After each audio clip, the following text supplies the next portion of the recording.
warahmatullahi wabarakatuh. Waalaikumsalam warahmatullahi wabarakatuh. Oke, selamat siang 9B. Sebelum kita memulai pelajaran, kita berdoa dulu yuk. Silakan disiapkan Rizky. Siang, sebelum mulai pembelajaran hari ini, mari kita berdoa menurut pakaian masing-masing. Berdoa dimulai.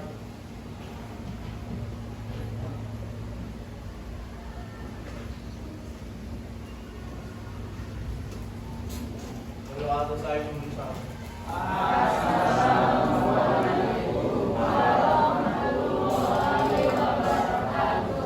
Oke, waalaikumsalam warahmatullahi wabarakatuh.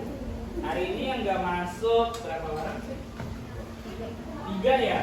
Amanda, Regina, Rizka, dan Ahmad Fauzan. Oke, nggak apa-apa. Sisanya gimana kabarnya? Alhamdulillah sehat. Alhamdulillah ya, sehat ya. Oke, pada hari ini kita akan belajar mengenai pusat-pusat ekonomi Indonesia. Pada pertemuan sebelumnya kita sudah belajar tentang bab ekonomi kreatif ya. Udah pada paham tentang ekonomi kreatif? Apa yang belum pahamnya? Oke, saya akan mengulang kembali sedikit. Ekonomi kreatif itu adalah ekonomi yang berlandaskan kepada kreativitas ya. Jadi ketika kalian mempunyai kreativitas tertentu, kalian bisa mengembangkannya menjadi suatu bisnis ekonomi kayak gitu ya. Dan mempunyai 14 cabang. Nah, kalian nanti bisa cari-cari tahu lagi ya mengenai ekonomi kreatif. Tapi hari ini kita akan belajar tentang pusat-pusat ekonomi Indonesia. Ada apa saja ya? Oke. Jadi sebelum kita masuk materinya, ada tujuan pembelajaran. Jadi tujuan pembelajaran pada materi hari ini adalah pertama, diharapkan kalian bisa menjelaskan keunggulan ekonomi di Indonesia, memberikan contoh keunggulan ekonomi Indonesia dan mengetahui pusat-pusat ekonomi di Indonesia itu ada apa aja, kayak gitu ya. Kita lanjut lagi. Nah, ini ya pusat-pusat ekonomi Indonesia. Indonesia mempunyai banyak sekali keunggulan-keunggulan, terutama di bidang ekonomi ya. Nah, ini ada beberapa keunggulan ekonomi di Indonesia, yaitu berdasarkan dari potensinya dan juga sumber dayanya. Banyaknya itu di bidang apa ya? Maupun industri kreatif, Indonesia punya keunggulan juga. Jadi, apa saja keunggulan pusat ekonomi di Indonesia? Nah, yang pertama ada PT Freeport. Kalian tahu Freeport? Tambang emas di mana?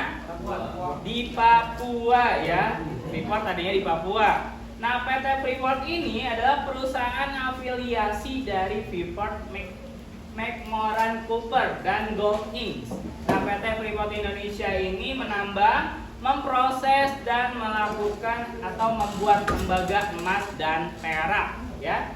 Beroperasi di daerah dataran tinggi di Kabupaten Mimika, Provinsi Papua, Indonesia. Nah, ini adalah foto orang yang menemukan Freeport, yaitu Jean Jacques Dozy. Nah, Jean Jacques Dozy ini merupakan seorang arkeolog dari Belanda. Awalnya tujuan dia menaiki Gunung Jayawijaya ya yang ada di Papua, Mimika ini sebenarnya bukan mencari emas. Karena kenapa? Kenapa dia pengen mendaki Gunung Jayawijaya? Tahu nggak kenapa? Karena ada esnya. Ya, karena ada esnya betul. Tapi bukan karena itu ya. Karena pada saat itu Belanda itu sudah mulai terdesak oleh Jepang. Jepang sudah mulai menginvasi Indonesia ya.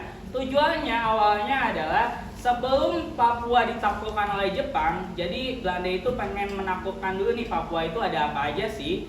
Nah, salah satunya yang paling gemes itu ini nih, si Jean Jacques Dozy. Dia tuh penasaran di tanah Papua tuh ada apa, terutama di Gunung Jayawijaya. Setelah dia berhasil mendaki ya, ternyata di atasnya itu masih berupa pegunungan yang sangat asri ya, terus juga hutan-hutannya lebat dan juga di dalamnya masih terdapat penduduk-penduduk yang primitif. Dan setelah ditelusuri, banyak sekali tanah yang ada di atas Gunung Jayawijaya ini yang mengandung emas dan juga perak. Nah, setelah hasil temuannya itu, dia pun menuliskan di dalam sebuah buku. Bukunya saya lupa judulnya apa ya. Nah, bukunya ini, hasil temuannya ini disimpan di perpustakaan Belanda kayak gitu. Nah, lalu ketika di Belanda, di perpustakaan Belanda ditemukan oleh orang Amerika, dan juga orang Amerika ini punya kenalan dan teman dekatnya si Jean-Jacques Dozy ini. Makanya PT Freeport sekarang dipegang oleh Amerika kayak gitu ya. Oke, kita next. Apa sajakah kontribusi PT Freeport untuk Indonesia? Sebenarnya banyak banget, ada 10 ya. Saya akan jelaskan satu per satu. Yang pertama, menyediakan lapangan pekerjaan bagi sekitar 24.000 orang di Papua, di Indonesia ya. Terdiri dari 69% karyawannya nasional, 28%-nya karyawan Papua, serta 2,2%-nya karyawan asing. Nah, itu dari berbagai orang Indonesia ya, terutama orang Papua ini mencapai 28%-nya. Nah, orang-orang Papua di sana awalnya kaget, ya biasanya cuma hutan lebat doang kan, cuma burung-burung yang lewat, terus juga hewan-hewan. Tiba-tiba ada helikopter mendarat kayak gitu kan. Nah, setelah dicari tahu ternyata ingin membuat tambang emas kayak gitu. Nah, akhirnya supaya mendapatkan dukungan dari masyarakat setempat, akhirnya PT Freeport ini membuka lapangan pekerjaan, terutama khususnya untuk orang-orang yang ada di Papua. Terus next, menanam investasi sebesar 8, miliar US dollar. Wah, banyak sekali ya, 8,5 miliar US dollar. Bayangkan berapa truk tuh. Gak sampai berapa truk juga ya. Oke, 8,5 miliar US dollar ini untuk membangun fasilitas yang ada di Freeport. Awalnya itu emang hutannya lebat sekali ya. Kalau kalian pengen lihat sejarah Freeport, kalian bisa nonton di YouTube. Itu videonya berdurasi kurang lebih 40 menitan ya. Jadi awalnya pertama kali Freeport itu pertama didatangin dulu pakai pesawat, dan juga untuk mendatangi Gunung Jayawijaya tersebut mesti menggunakan helikopter, dan ukurannya itu tidak bisa helikopter yang sekaligus gede terus juga bermuatan banyak. Itu tuh helikopternya menggunakan helikopter kecil ya, karena cuacanya ekstrim di Jayawijaya itu. Bahkan seharinya cuaca bagusnya itu cuma sekitar 8 jam aja. Jadi sisanya hujan atau enggak turun salju kayak gitu. Makanya sulit sekali untuk mencapai puncak dari Jayawijaya.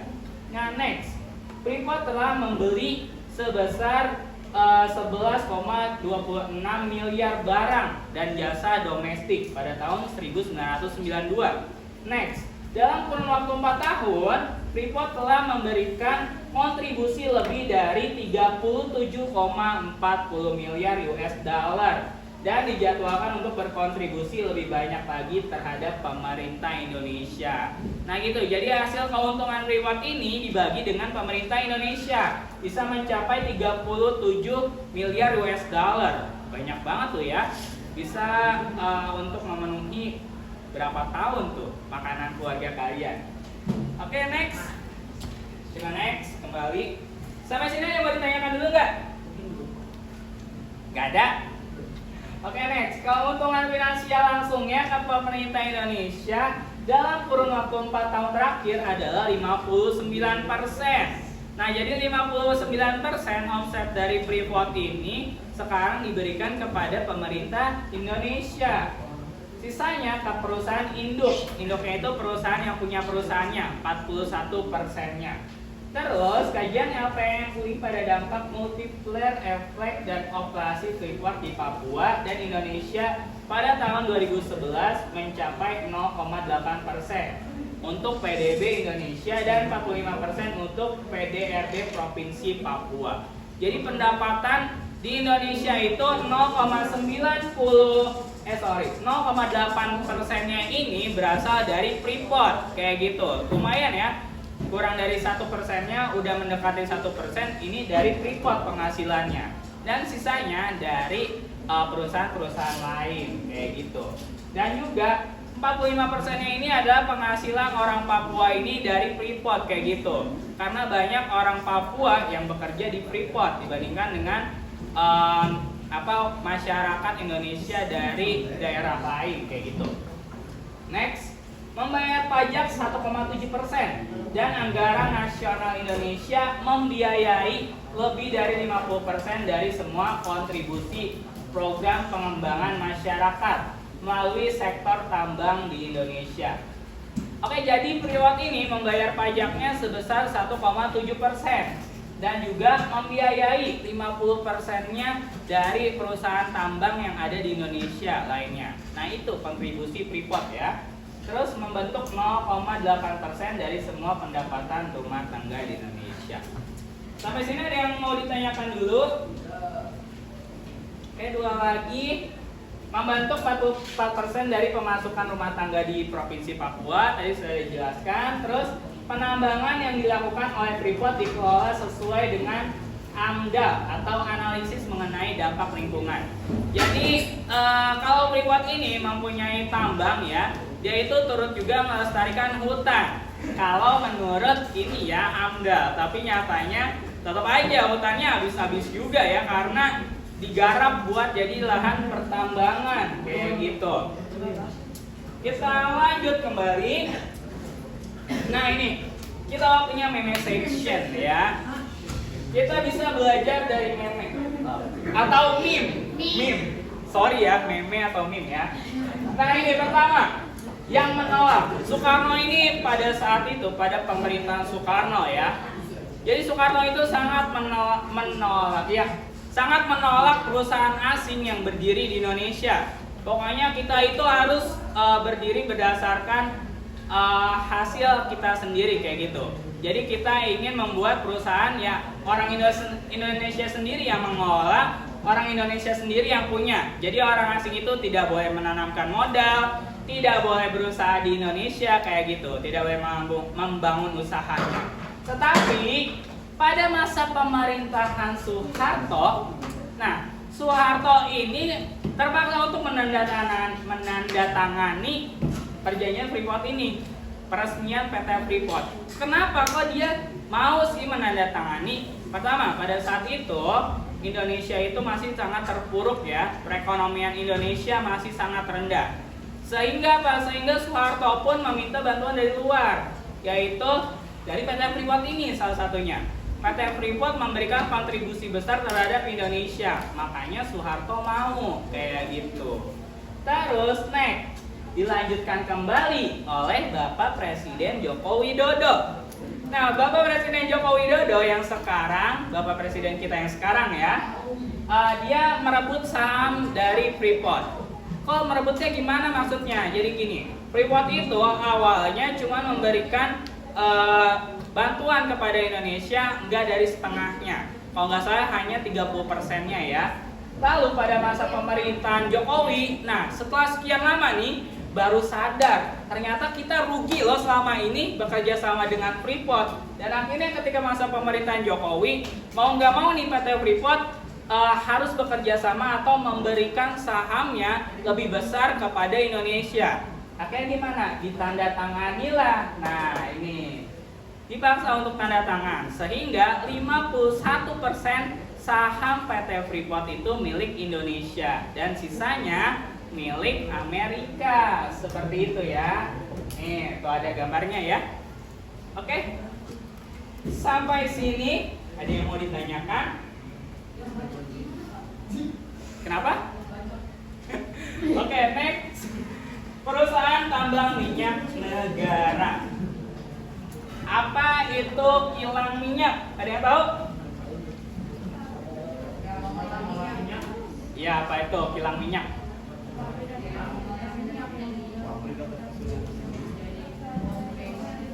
Kilang minyak atau oil refinery adalah pabrik atau fasilitas industri yang mengelola minyak mentah sampai menjadi minyak jadi atau bisa kita sebut sebagai BBM, bahan bakar minyak ya, kayak gitu. Terus produk-produk utama yang dihasilkan dari kilang minyak ini adalah pertama, bensin yang sering kita pakai itu untuk kendaraan-kendaraan.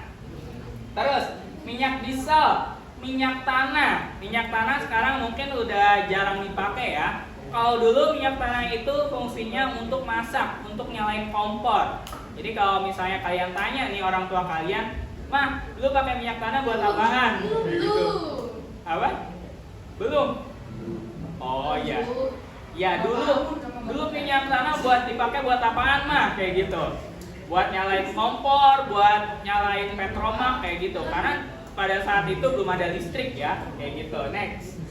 Terus kilang minyak ini merupakan fasilitas industri yang sangat kompleks dengan berbagai jenis peralatan, proses, dan fasilitas pendukungnya. Tentu aja ya, karena proses pembuatan minyak ini menggunakan bahan baku yang mahal dan juga pabrik-pabrik yang mahal kayak gitu. Bukan pabrik-pabrik yang mahal sebenarnya. Maksudnya mesin-mesin pabriknya itu mahal untuk memproses minyaknya kayak gitu. Apa? Mau nanya? Iya, peralatannya canggih-canggih ya. Apalagi sekarang semakin lama semakin canggih peralatannya. Terus next, ada beberapa perusahaan di Indonesia yang berkaitan dengan operasi kilang minyak. Nah, terus berdasarkan catatan BPS atau Badan Pusat Statistik Indonesia, Indonesia mengimpor minyak. Pada tahun 2014, impor minyaknya itu sebesar 2,3 miliar US dollar. Banyak banget tuh ya. Terus angka tersebut naik lagi 5,51% atau sebesar 3 juta US dollar dibandingkan tahun sebelumnya.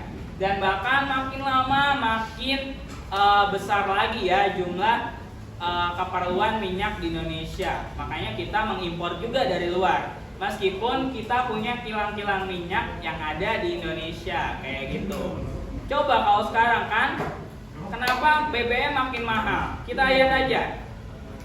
Semakin kesini kita mendapatkan transportasi itu semakin mudah. Kalian bisa dengan mudah kan nyicil cicilan buat beli kendaraan bermotor. Misalnya motor Beat nih.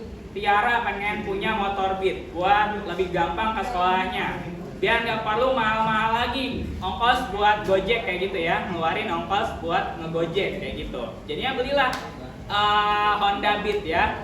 Sorry jadi nyebut merek ya. Oke, ketika membeli Honda Beat, Tiara tuh nggak bisa bayar cash secara langsung. Akhirnya dipermudah dengan adanya kredit kayak gitu, kredit 500.000 per bulan misalnya. Nah itulah yang menyebabkan otomatis jadinya keperluan minyak Indonesia itu bertambah juga kan untuk Tiara. Belum lagi yang punya motor siapa lagi? Misalnya Dinda, Arka, terus Adeline juga punya motor, terus Rahma punya mobil, terus siapa lagi? Akila punya truk misalnya. Kayak gitu ya. Nah, Rizky punya bis. Kayak gitu, minyak di Indonesia itu semakin banyak yang membutuhkan kayak gitu ya, BBM di Indonesia. Makanya kita memerlukannya banyak, mengimpor juga dari luar. Sedangkan makin lama, makin kesini produksi minyak itu semakin sedikit ya, karena udah terpakai sebelumnya. The next kembali. Nah ini adalah beberapa kilang minyak yang ada di Indonesia. Pertama, kilang Pangkalan Brandan yang ada di Sumatera Utara. Sayangnya, kilang Pangkalan Brandan ini sudah ditutup sejak tahun 2007. Kenapa? Karena di Pangkalan Brandan ini produksi minyaknya itu sudah sedikit kayak gitu ya. Daripada rugi, ya udah mendingan ditutup aja lah. Terus next, kilang Dumai, bukan goyang Dumai ya. Kilang Dumai ini berada di Pakning di Riau kayak gitu. Terus kilang Cilacap. Siapa yang orang Cilacap? Bu Ika. Oke, Bu Ika bener sih orang Cilacap ya. Oke.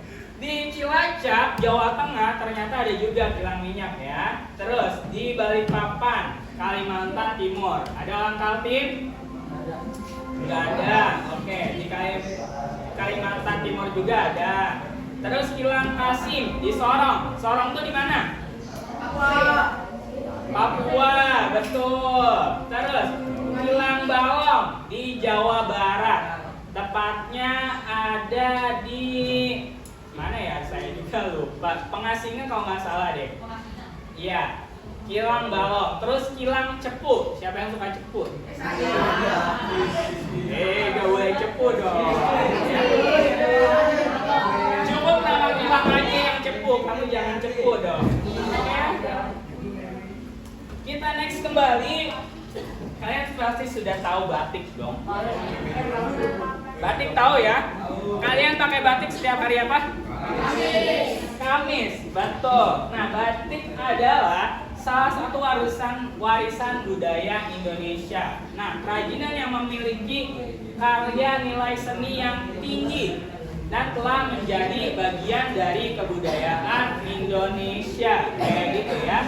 Kenapa jadi kebudayaan Indonesia? Karena gini, batik coraknya itu paling banyak ditemukan di Indonesia.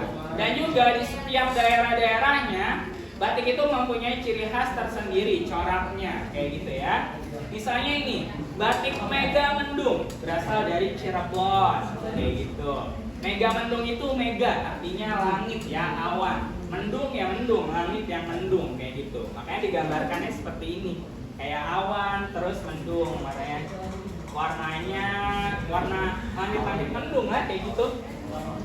Nah, kemudian pengolahannya diproses dengan teknik tertentu yang memiliki kekhasan batik Indonesia secara teknik, teknologi, serta pengembangan modifikasi yang terkait. UNESCO telah menetapkan batik sebagai warisan kemanusiaan untuk budaya Indonesia. Nah, sejak tanggal 2 Oktober 2009. Secara tekniknya, batik ini dibedakan menjadi 3 teknik. Sebenarnya ada 4 ya. Satu lagi namanya batik print. Jadi batiknya itu di print kayak gitu. Yang pertama yaitu batik tulis. Seperti namanya, batik tulis ini dibuat dengan cara manual, yaitu ditulis menggunakan cantik. Kayak gitu ya. Nah, batik tulis ini merupakan kain yang dihiasi dengan tekstur dan corak batik yang menggunakan tangan. Nah, bahkan satu kain batik ini memerlukan waktu 2-3 bulan untuk membuatnya. Bahkan bisa lebih lagi, tergantung sesuai kesulitannya ya. Nah, terus juga harga batik tulis ini paling mahal dibandingkan dengan batik-batik yang lainnya, karena sulit bikinnya dan juga nggak semua orang bisa kayak gitu ya. Ini ada contohnya. Siapa yang pernah bikin batik tulis? Belum. Ya, ntar belajar ya kalau mau ya. Next, batik cap. Nah, kalau batik cap ini, batiknya dicap kayak gitu ya. Ada cetakannya, nih kayak gini nih. Kayak cetakan waffle yang mirip-mirip atau enggak kayak capan buat sekolah tuh, kayak gitu. Nah, batik cap ini adalah batik kain yang dihias dengan tekstur dan corak batik yang dibentuk dengan cap. Biasanya terbuat dari tembaga. Butuh waktu 2-3 hari untuk pembuatan batik ini. Nah, batik cap ini cepat bikinnya ya. Jadi cukup dengan dicap, terus dikeringkan sampai dengan 3 hari dan jadi kayak gitu. Makanya harganya lebih murah dibandingkan dengan batik tulis yang tadi itu ya. Kalau mau belajar batik cap, silakan belajar. Kalau nggak salah di sini juga ada yang namanya museum batik ya. Pernah nggak ke museum batik? Iya, museum batik sama museum tekstil. Letaknya itu dekat sama apa tuh namanya, stasiun ya, tempat belanja apa namanya? Tanah Abang ya, dekat sama Tanah Abang. Coba deh kalian main-main ke situ. Terus di situ ada workshopnya, jadi kalian latihan membatik bisa tuh ya. Seru tuh memang. Next, batik lukis. Siapa yang suka melukis? Adel suka melukis? Enggak. Ya nggak apa-apa kalau kalian suka menggambar, suka melukis, cobalah membuat batik lukis kayak gitu ya. Siapa tahu hasil karya buatan kalian bisa bernilai tinggi. Dan juga batik lukis ini biasanya digunakan atau dibuat dengan serat-serat yang alami, bahan-bahannya itu alami, pewarnanya, terus juga kainnya biasa ya, kain batik, kain buat membatik. Biasanya dari pewarnanya sih yang alami kayak gitu ya. Sampai sini ada yang mau ditanyakan? Tidak ada. Lanjut. Nah, kalian pasti bertanya-tanya, kenapa sih batik ini bisa jadi pusat keunggulan ekonomi di Indonesia? Karena gini, batik di Indonesia itu coraknya sangat banyak ya. Tiap daerah itu punya corak yang berbeda dan keunikannya tersendiri. Makanya orang-orang banyak yang menggemari batik, gak cuma orang Indonesia aja, di seluruh dunia pun mengagumi batik. Dan batik pun selama UNESCO sudah ditetapkan sebagai karya seni atau karya yang asli Indonesia gitu ya, kayak gitu ya, budaya Indonesia. Nah, terus juga batik ini untuk meningkatkan popularitasnya, pemerintah mempunyai kayak peraturan-peraturan tertentu. Misalnya kayak kalian kan, setiap hari Kamis diwajibkan memakai batik ya, seragam batik. Fungsinya nggak semena-mena untuk kayak supaya kita mengenal budaya Indonesia, nggak cuma itu. Tapi ada hal lainnya, salah satunya untuk meningkatkan produksi batik di Indonesia kayak gitu. Kalian kan beli kan seragam kan? Nah, dengan cara membeli itu kalian juga turut untuk membantu perekonomian di Indonesia, terus juga melestarikan budaya Indonesia kayak gitu ya. Ada meme lagi. Nah, ini orang Indonesia. Marah-marah karena batik diklaim Malaysia. Tuh, orang Indonesia tuh marah-marah kan. Wah, gimana sih nih orang Malaysia udah jelas-jelas batik punya Indonesia, masih aja diklaim. Gak cuma batik, rendang pun dibilang punya Malaysia. Terus aja Malaysia klaim terus. Punya gua juga kayak gitu kan. Terus giliran orang Indonesia yang pakai batik nih, weh gua pakai batik nih, lu mau kondangan? Kayak gitu kan. Biasanya kalau ada teman yang pakai batik kayak gitu, orang Indonesia tuh kayak gitu ya.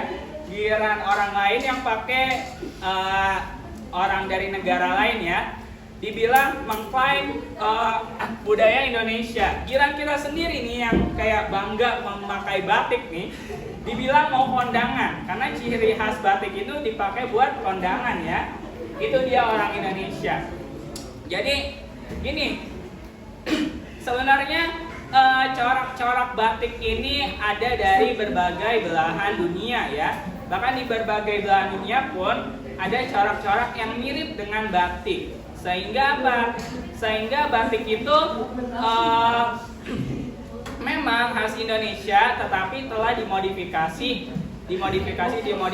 lagi dari orang berbagai belahan dunia dan punya ciri khasnya tersendiri dan juga punya perbedaannya ya.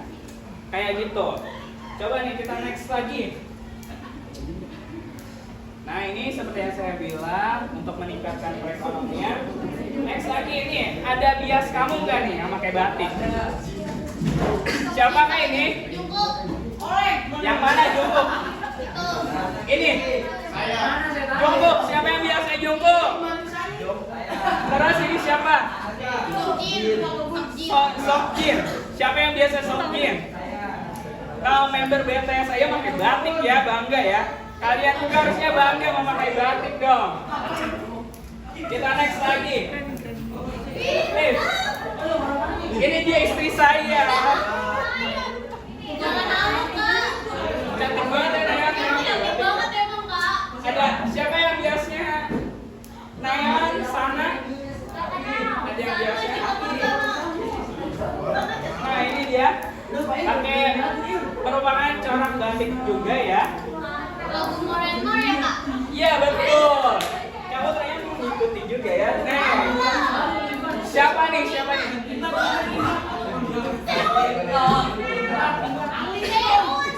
yang biasanya EXO Sehun? Kamu, oke. Siapa yang biasanya Mina? Mina Basudara bukan? Mina Basudara.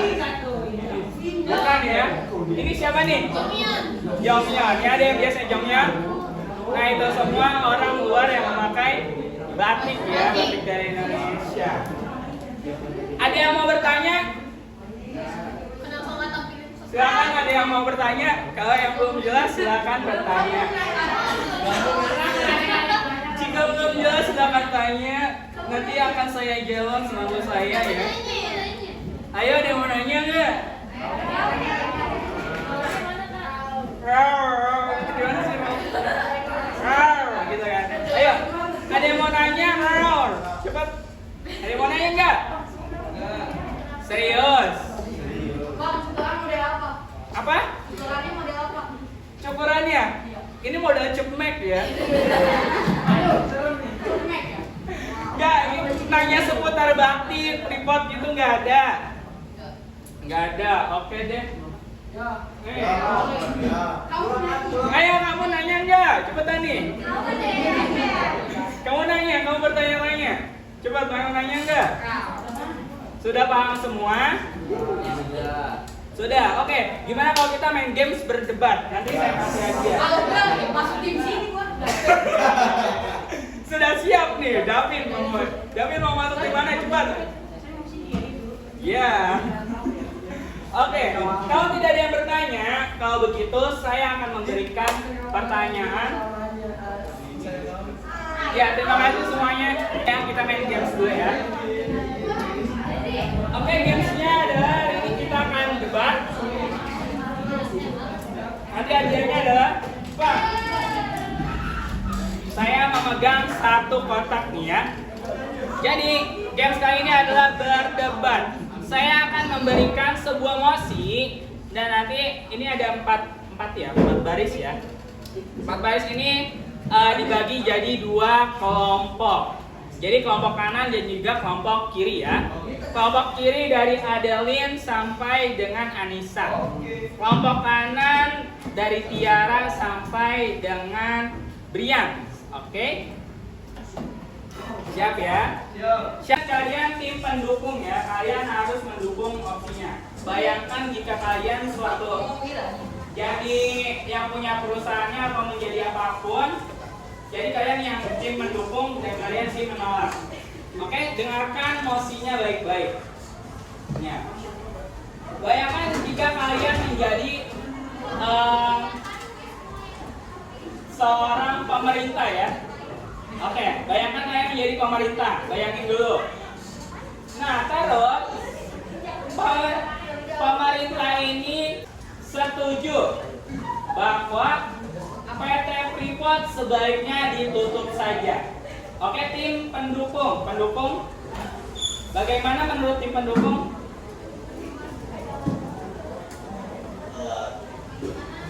Ayo, oke, saya kasih waktu 5 menit dulu ya, 5 menit.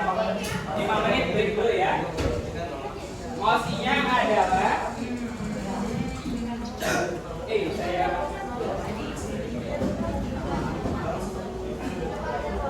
oke, dengar. Lihat ya mosinya ya.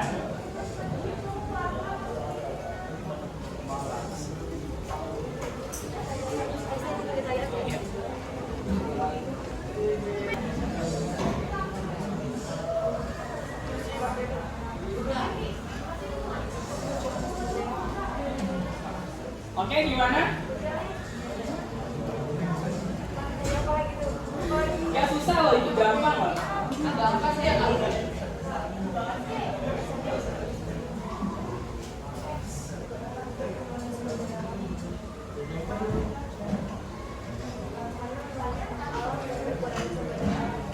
Ya kan?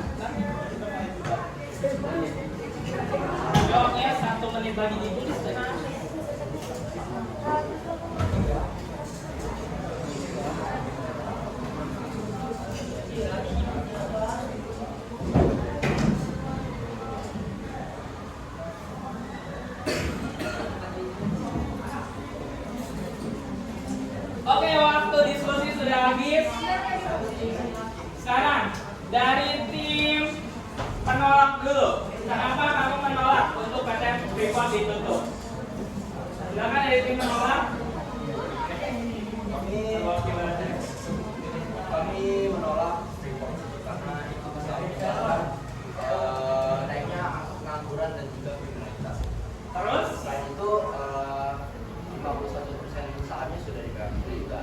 Dan kalau PT Freeport itu ditutup,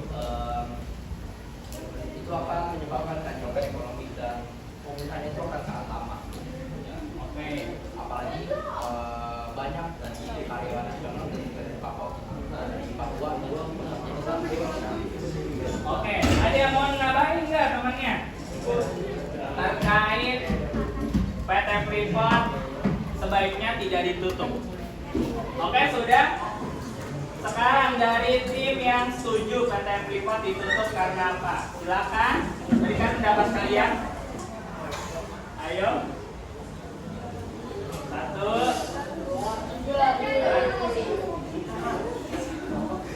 Ayo Rizky. Berikan argumenmu. Akila. Dia tahu. Oke, ronde pertama dimenangkan oleh tim penolak. Karena tim yang menerima dia memberikan sanggahannya. Padahal gampang banget, kamu bisa menyanggah aja gini sebenarnya. Saya setuju PT Freeport ditutup karena telah merusak lingkungan alam sekitar. Terus juga hasil-hasil alam berupa emasnya itu sudah habis diambil oleh PT Freeport kayak gitu ya. Bisa juga kayak gitu. Oke, selanjutnya pertanyaan biasa, kalian tidak perlu berdebat. Bentar dulu, untuk sebagai poinnya silakan teman ini. Yes. Ini pertanyaan biasa ya. Nanti yang bisa jawab akan saya kasih poin juga seperti itu. Pertanyaannya adalah sebutkan 3 teknik membatik. Silakan Rizky. tulis sama melukis. Betul. Ya.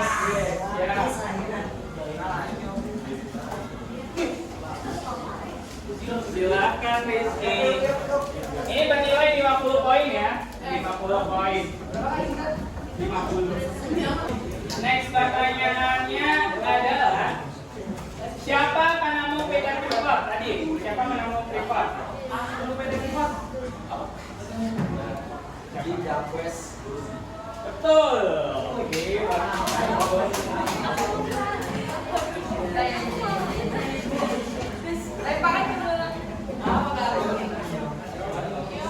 Next pertanyaan berikutnya. Sebutkan 3 kilang minyak yang ada di Indonesia. Bentar, 1, 2, 3. Davin, Pak. Hilang di Balong, hilang Pekanbaru. Hilang di Riau. Riau, betul. Oke.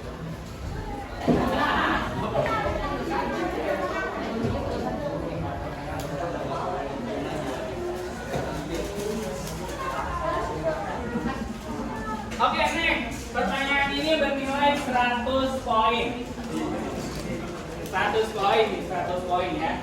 Dan ini pertanyaan terakhir. Sekaligus menutup pelajaran. Mengapa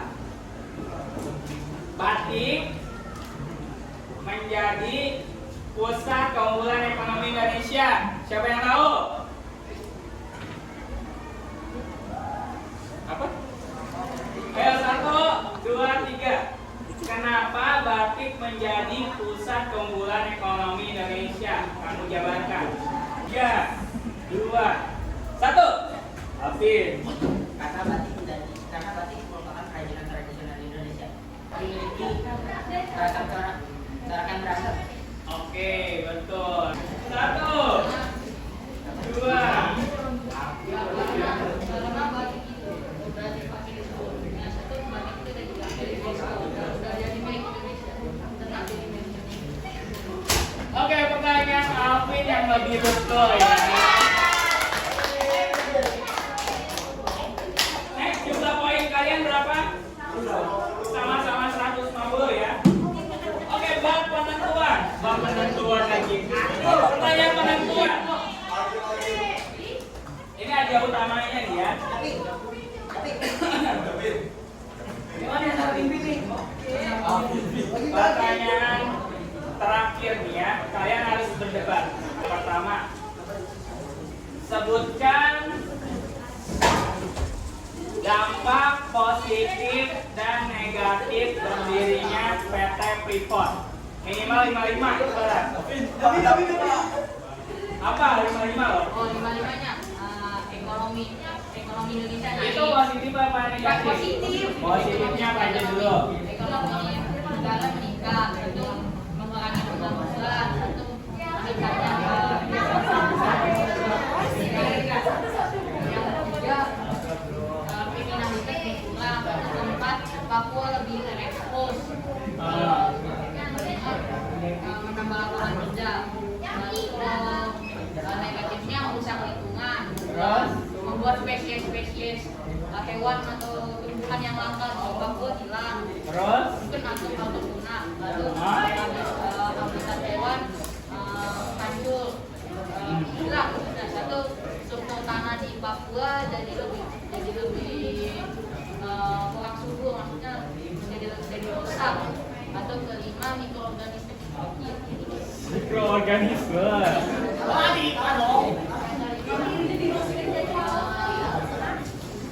Ayo, satu lagi David. membuat polusi, Membuat solusi apa? membuat polusi tanah, pencemaran lingkungan.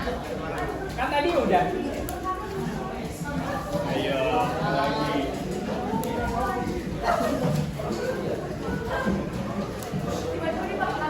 Membuat sumber daya mineral Indonesia habis. Betul.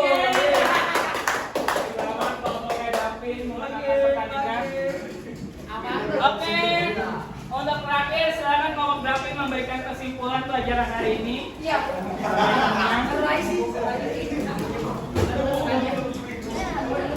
Apa Fit kesimpulannya? Kesimpulan dari pelajaran ini kita jadi tahu sejarah tentang PT Freeport, lalu apakah dan juga budaya-budaya di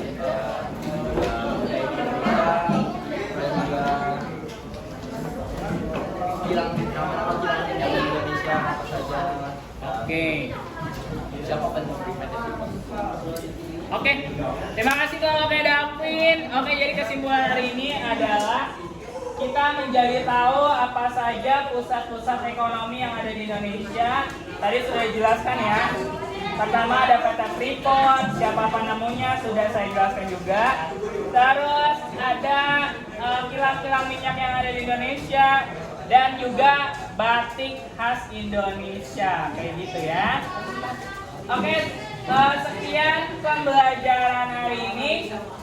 Untuk pertemuan berikutnya silakan kalian pelajari mengenai bab selanjutnya tentang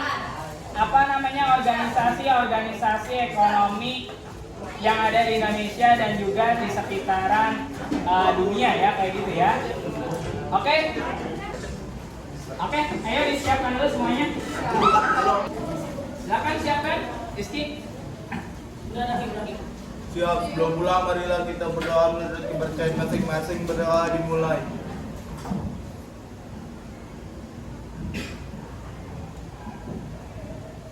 Berdoa selesai memberi salam.